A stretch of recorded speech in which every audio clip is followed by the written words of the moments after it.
What do you want to be when you grow up, Olivia? An astronaut. I want to be a fashion designer. A basketball player. I want to be an actor. A doctor. A teacher. A chef. An artist. What do you want to be when you grow up? A mermaid. Do you know what a computer programmer is? Yeah, no. No. No. I think it's something that has codes and is able to decode a mystery. I think that they... Wait, what? Computer programmer?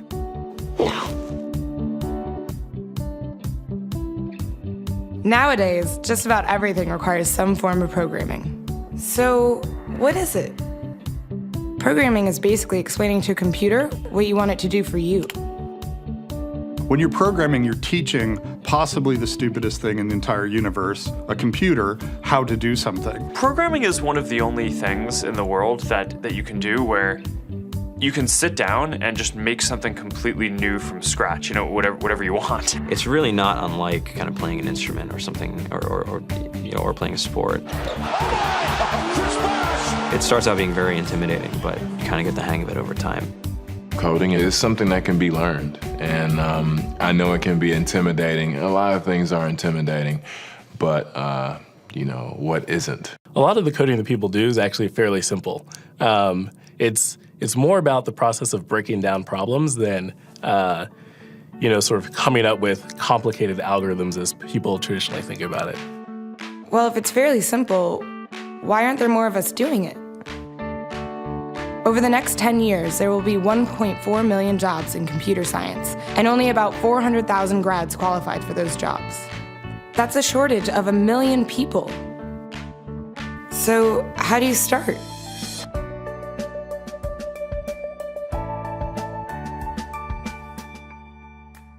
I was obsessed with maps when I was a kid, and cities specifically.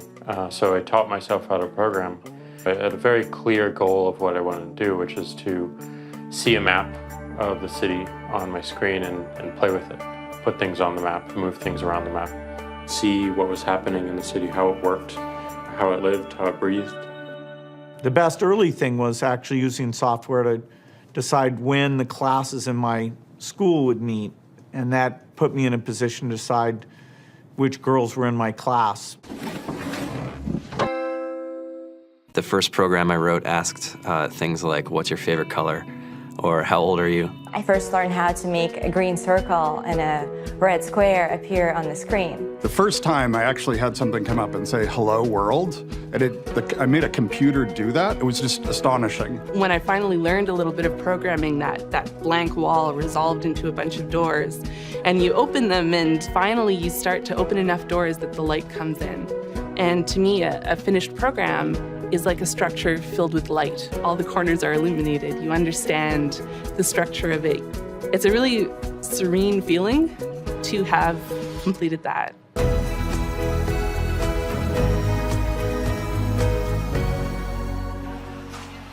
It took me some time to realize that creating things with your hands or creating code, creating programs, is just a different way to express creativity. I think right now there's a big emergence of the culture of making. People who make their own scarves and hats, people who write their own apps. Now it's just limited by your imagination and sort of what kinds of ideas what kind of understanding can you build into the computer so that it can do these things that were previously impossible.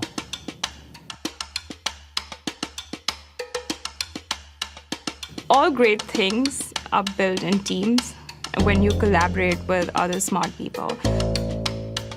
You're testing your ideas, you're stimulating each other. That's what makes us successful. It's not some flash of brilliance by somebody who then codes 24 hours a day for 3 weeks. It's what happened. The magic happens when we're all on the same page, collaborating and building something together. There's a much greater need in the world for engineers and people who can write code than there will ever be supply. And so we all live these very charmed lives. To get the very best people, we try to make the office as awesome as possible.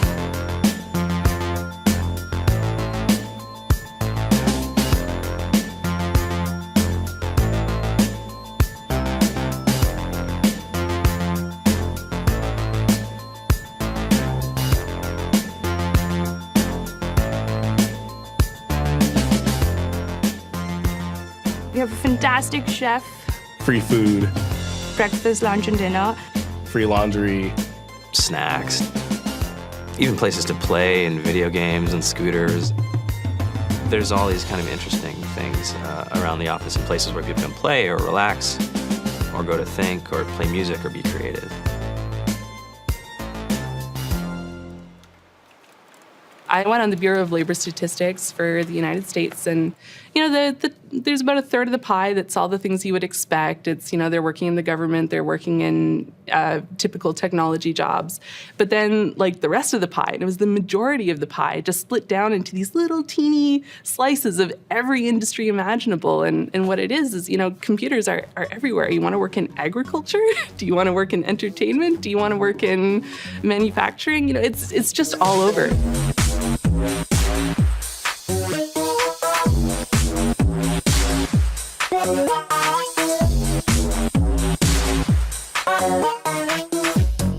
Here we are, 2013. We all depend on technology to communicate, to bank, information, and none of us know how to read and write code. So you guys, what else? Who else has an idea of what we can change with our programming? What else can we do? Tiffany? What I saw my students take away from using Scratch and programming in our classroom is that they were willing to push through problems. It really builds critical thinking, it builds problem solving, and it's something that they can then apply to math in the classroom or their reading skills. We integrated science with this programming, and I saw my scores go up 30%. When I was in school, I was in this after-school group called the Whiz Kids. And when people found out, they laughed at me and, all these things. And I'm like, man, I don't care. I think it's cool. And, I'm learning a lot. And some of my friends have jobs. It's important for these kids. It should be mandatory to be a citizen on this planet, to read and write code.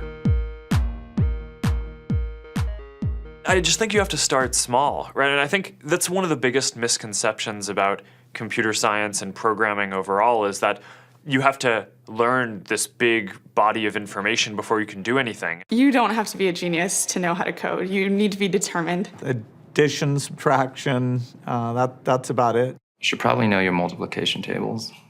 You don't have to be a genius to code. Do you have to be a genius to read? Do you have to be a genius to do math? No? No?